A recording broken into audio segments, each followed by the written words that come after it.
اللہ اکبر، اللہ بڑا ہے۔ 26 فروری کو ایک کرسچن اپنے مسلمان بھائی سے بات کر رہا تھا امریکہ کے اندر، ڈیبیٹ اس نے یوٹیوب پر ڈالا۔ اس میں مسلمان نے کہا کہ جان چیپٹر 12 سے 14 کے درمیان میں محمد صلی اللہ علیہ وسلم کا نام درج ہے۔ تو کرسچن نے کہا وہاں محمد صلی اللہ علیہ وسلم کا نام درج نہیں ہے بلکہ ہولی اسپرٹ کہہ رہے ہیں۔ اب بعض کرسچنز کہتے ہیں کہ مسلمان ہولی اسپرٹ کو ہی مانتا ہے صرف۔ خیر، مجھے اس بحث میں پڑھنا نہیں ہے، لیکن ہمارے مسلمانوں کو اپنے اسمارٹ بننے کے لیے دے رہا ہوں، جو تمہارے اپنے اسکالرز بھی نہیں دے سکتے۔ میں غرور سے کہہ سکتا ہوں کیونکہ میں جنت پا چکا ہوں، اور کرسچنز جہنم کی طرف بلا رہے ہیں، اس سے مجھے بچانا ہے اور ان کو نکالنا ہے جو جنت میں میرے ساتھ بھائی بنیں گے۔ میری تڑپ میرے نبی صلی اللہ علیہ وسلم کے دین کی ہے، میرا غرور اسلام پر ہے، میرا غرور قرآن پر ہے، میرا غرور نبی صلی اللہ علیہ وسلم کا میں امتی ہوں۔ یہ غرور ہے اور کوئی دوسرے غرور نہیں ہے میرے پاس۔ اگر اللہ تعالیٰ اس کے علاوہ میرا ضمیر کچھ اور سمجھتا ہے تو اللہ مجھ پہ جو ہے عذاب بھیجے، یا میں اللہ سے معافی مانگوں، آپ لوگ گواہ کے طور پہ رہے۔ تو اللہ تعالیٰ کہتے ہیں کہ دنیا میں سب سے ویکیسٹ یعنی کمزور گھر مکڑی کا ہے، مکڑی کا جالا، اس کو کہتے ہیں اسپائڈر ویب۔ 18,000 مخلوق میں اللہ نے صرف اور صرف مکڑی کے جالے کو کمزور بنایا کرا ہے۔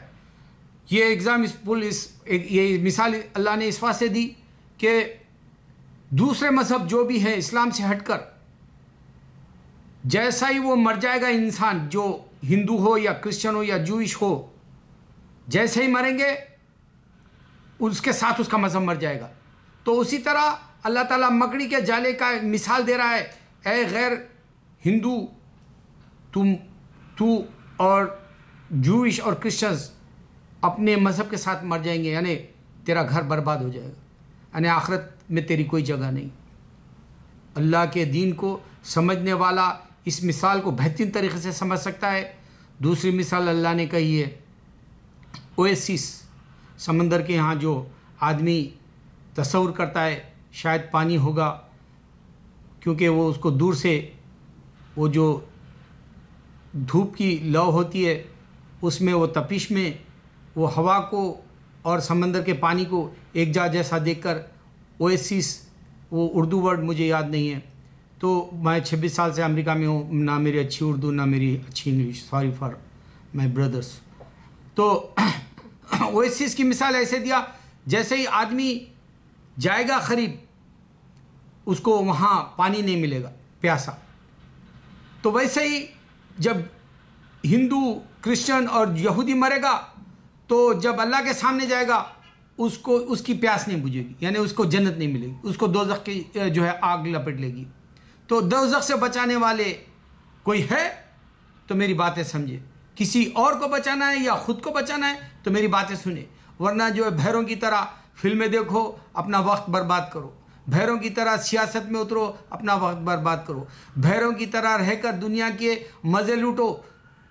اللہ جانتا ہے تاج محل شاہ جہاں بنایا، ساری دنیا جانتی ہے 400 سال سے، لیکن تمہارے اپنے داداؤں کو، جس سے میں بات کر رہا ہوں، یا میرے داداؤں کو جو شاہ جہاں کے وقت پیدا ہوئے ہوں گے، کسی کا نام ہم کو یاد نہیں، نہ دادا کا، نہ نانا کا، نہ دادی کا، نہ نانی کا۔ تو اس طرح سے انسان کی جو ہے ایک تاریخ ختم ہو جاتی ہے۔ لیکن نیک کام کرا، تاج محل بنا کے شاہ جہاں، اس کی بیوی کی محبت تھی مگر وہاں اس نے قرآن کی آیتیں لکھی، اللہ نے اس کی عزت رکھ لی۔ ایک نیک کام کر لو، اللہ تعالیٰ تمہاری عزت رکھ لے گا، جہنم سے تم بچا سکتے ہو، پھر تم کو فرشتے دعائیں کریں گے، حوریں تمہارا انتظار کریں گی، اور محل تمہارے جو ہے وہاں بنیں گے۔ اگر سے تم سمجھو گے میں یہاں کار خرید لوں گا، 200 سال کے بعد میں ایک سے ایک اچھی کار آئے گی، اور وہ تمہاری کار گاربیج میں، کوڑے کرکٹ میں ڈال دیں گے، یعنی وہ جو ہے ایک ردی کے جو بیچتے ہیں ان کے یہاں جا کے جو کوڑا کرکٹ جو لیتے ہیں، وہ کچرا جو لیتے ہیں، ان کے پاس بیچنے پڑے گی 200 سال کے بعد میں تمہارے اپنے جنریشن والے، اور تمہاری تاریخ کار کی ختم، تمہاری تاریخ محل کی ختم، تمہاری تاریخ تمہارے نام کی بھی ختم ہو جائے گی۔ اللہ اکبر، اللہ اکبر، اللہ اکبر، انسان بنو، اللہ اکبر۔